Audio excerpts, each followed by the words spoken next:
काल नक्कीच आपण बेळगावमधलं वातावरण पाहिलं असतं. पुन्हा एकदा ही एकजूट अनेक वर्षांनंतर पाहता आली. मराठी तरुणांचा उत्साह पाहता आला आणि जुने जे या चळवळीतले कार्यकर्ते पदाधिकारी होते, एकीकरण समिती असेल किंवा आमची शिवसेना असेल किंवा इथं श्रीराम सेना असेल, या सगळ्या जुन्या लोकांनी तरुण पिढी पुढे येते त्यांना आशीर्वाद देत असल्याचं चित्र काल इथे पाहतात. गेल्या 65 वर्षाचा हा इकडल्या मराठी लोकांचा संघर्ष आहे. अन्याय न्यायालयामध्ये दाद मिळत नाहीये. सर्वोच्च न्यायालयात प्रकरण, केंद्र सरकार न्याय देत नाही. इकडलं राज्य सरकार दडपशाही करतात. अशा वेळेला लाखो मराठी बांधवांनी, इकडल्या सीमा बांधवांनी करायचं काय? आत्ताच तरुण कार्यकर्त्यांशी माझी बैठक झाली. एकेकाळी इथे महाराष्ट्र एकीकरण समितीचे 6 आमदार निवडून यायचे आणि विधानसभेत बेंगलोरच्या ताकद एकत्र दिसत होती. जोपर्यंत इथे आपण निवडणुका जिंकत नाही तोपर्यंत आपला आवाज हा कर्नाटकच्या विधानसभेत आणि दिल्लीमध्ये सुद्धा होणार नाही. आम्ही आहोत. म्हणजे कधी काळी इथे एक आमदार सुद्धा निवडून आलाय, संभाजी पाटील असायचे मला वाटतं. पण ते एकटे सुद्धा विधानसभेमध्ये तेव्हा एकीकरण समितीचा आवाज केल्यानंतर करत होते. ही आता सुरुवात परत नव्यानं झालेली आहे. तरुण मुलांनी हे संपूर्ण ही मुवमेंट, ही चळवळ हातामध्ये घेतली आणि भविष्यात नक्कीच सरकारला याची दखल घ्यावी लागेल. साहेब, काल स्थानिक मुख्यमंत्री होते प्रचारानिमित्ताने बेळगावमध्ये. आज भाजपचे नेते आणि केंद्रीय मंत्री नितीन गडकरी येत आहेत. भाजपनेही पूर्णपणे त्यांची ताकद लावली. भारतीय जनता पक्षानं इथे ताकद लावली किंवा काँग्रेस पक्षानं ताकद लावली याच्याविषयी आक्षेप घेण्याचं कारण नाही. राष्ट्रीय पक्ष ते निवडणुका लढतील. पण महाराष्ट्रातल्या नेत्यांनी कोणत्याही पक्षाच्या इथे येऊन मराठी उमेदवाराविरुद्ध प्रचार करण्याची बेईमानी करू. कोणी असतील, मग काँग्रेसची असतील, भारतीय जनता पक्षाची असतील, राष्ट्रवादी आणि शिवसेना येणं शक्यच नाही.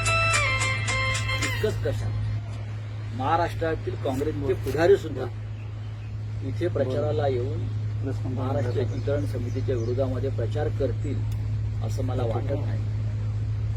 कारण सीमा प्रश्नाची आणि सीमा बांधवांची महाराष्ट्रातली जनता आणि महाराष्ट्रातल्या सगळ्याच राजकीय पक्षाचे लोक 4 पिढ्या झाल्या तरी एका नात्यानं, भावनेनं बांधले गेले. पण भारतीय जनता पक्षाचे जे लोक आहेत त्यांचा या चळवळीशी तसा संबंध नाही, भावनिक गुंतवणूक नाही. पण मराठी म्हणून तरी तुम्ही महाराष्ट्रासाठी, इकडल्या मराठी बांधवांसाठी हे पाप करू नका असं माझं त्यांना आव्हान. थेट विचारतो, गडकरी येणार आहेत इथे भाजपच्या उमेदवारांच्या प्रचारासाठी. गडकरींचा उद्देश काय समजून घेतला पाहिजे. गडकरी हे मोठे नेते आहेत आणि ते फक्त विदर्भाचे नेते नाहीये, तर ते महाराष्ट्राचे सुद्धा नेते आहेत. आणि महाराष्ट्रात सीमाभाग यावा असे ठराव गडकरी मंत्री असताना सुद्धा झालेले आहेत सरकारचे. हे त्यांनी विसरू नये. आजही आपण प्रत्येक विधानसभा अधिवेशनामध्ये सीमा बांधवांसंदर्भात एक ठराव करत असतो. ते समजून घ्या. माझं आव्हान परत त्या सगळ्यांना आहे की मराठी माणसाची जी एकजूट इथे होताना मला दिसते, आम्हाला दिसते, त्याच्यामध्ये मिठाचा खडा टाकण्याचा प्रयत्न कोणी करू नका. जर मदत करता येत नसेल तर निदान तोडफोड तरी करू नका. तर बेळगावची जनता क्या भरोसा आहे इस बार? ठीक है, बेळगाव की जनता चुनाव लड़ रही है, ठीक है. चुनाव लड़ना तो चुनाव आते हैं, चुनाव चले जाते हैं. यहाँ की जो लड़ाई है, यहाँ के जो मराठी लोगों की है, उनकी मातृभाषा की लड़ाई है. और मातृभाषा की लड़ाई पूरे विश्व में लड़ी जाती है. ये कोई नई बात नहीं है. ये केरल में भी होता है, ये महाराष्ट्र में भी होता है, हमारे महाराष्ट्र में तो तेलुगु, कन्नड़, उर्दू सब लोग इतने लोग रहते हैं, लेकिन हमने कभी ऐसा नहीं किया कि उनके स्कूलें बंद करो, या जो मराठी भाषा बोलने वाले हैं उनके लाइब्रेरीज है, उनके कल्चरल सेंटर है, उनको हमारी सरकार हमेशा फंड्स देती है या सब्सिडी देती है। ये हमारा कर्तव्य है, सबका कर्तव्य है, देश एक है। लेकिन हमारा झगड़ा है जो है वो केंद्र सरकार से, न्यायालय से। सीमा विवाद पूरे देश में फिर एक बार उभर कर आए हैं, और सबसे पुराना सीमा विवाद अगर कोई होगा ये महाराष्ट्र और कर्नाटक का। सर, इस बार चुनाव में यही मुद्दा रहेगा या दूसरे और कुछ लोगों को आपने भरोसे दिए हैं? बहुत मुद्दे हैं इस देश जी। में, लेकिन अगर महाराष्ट्र एकीकरण समिति के उम्मीदवार के प्रचार के लिए मैं आया हूँ, तो जो उनके मुद्दे हैं यहाँ के लोकल, वो हमारे लिए महत्वपूर्ण है। मैंने कल मोदी जी से आह्वान किया है कि पश्चिम बंगाल में ममता बनर्जी अन्याय करती है, अत्याचार करती है, एक बार आप यहाँ के प्रशासन को भी निर्देश दीजिए। जब फैसला होगा सर्वोच्च न्यायालय में देख लेगा, तब तक यहाँ जो दहशत, जो अन्याय है वो तो बंद करो। क्या मांगा यहाँ के लोगों की, मराठी लोगों की, एक बार समझ लीजिए। हमारे मुंबई में लाखों हमारे कन्नड़ भाई रहते हैं, कभी हमारे झगड़े नहीं होते उनसे। जहाँ कुछ भी हो वहाँ हम सब एक हैं। यहाँ भी इस प्रकार का सरकार ने बर्ताव करना चाहिए। आपका जो कहना है सही है, मैं मानता हूँ ये कई सालों से चल रहा है, भाषा विवाद जो चल रहा है उसको साइड परे रखिए। कुछ और इश्यू जो जैसे कि अभी कांग्रेस वाले मुद्दा उठाया, इन्होंने अपने फ्रंट में रखा है कि महंगाई, तो आपने क्या रखा है? हमारे लोकल लोगों ने, मैंने जो कल मुद्दा उठाया है वो तो जरूर एकीकरण समिति के मुद्दे वही उठाए, लेकिन महंगाई है, कोरोना से वजह से जो आर्थिक संकट आया है वो मुद्दे तो बहुत हैं, लेकिन पंतप्रधान मोदी आज भी मैं मानता हूँ ये संकट के घड़े में हमारे नेता हैं। हम उस तरह से संघर्ष नहीं करेंगे। आज देश संकट में है और इसलिए किसी और मुद्दे को भटका के हम किसी का ध्यान यहाँ वहाँ नाही करना चाहते। काल ज्या पद्धतीने प्रचार सभा आणि एकूण रोड शो झाला आणि प्रचार ज्या पद्धतीने महाराष्ट्र एकीकरण समिती आणि शिवसेनेने केलाय, काय निकाल अपेक्षित आहे? तुम्हाला काय वाटतं की काय निकाल लागतील? कालचं चित्र पाहिल्यावरती मला असं वाटतंय,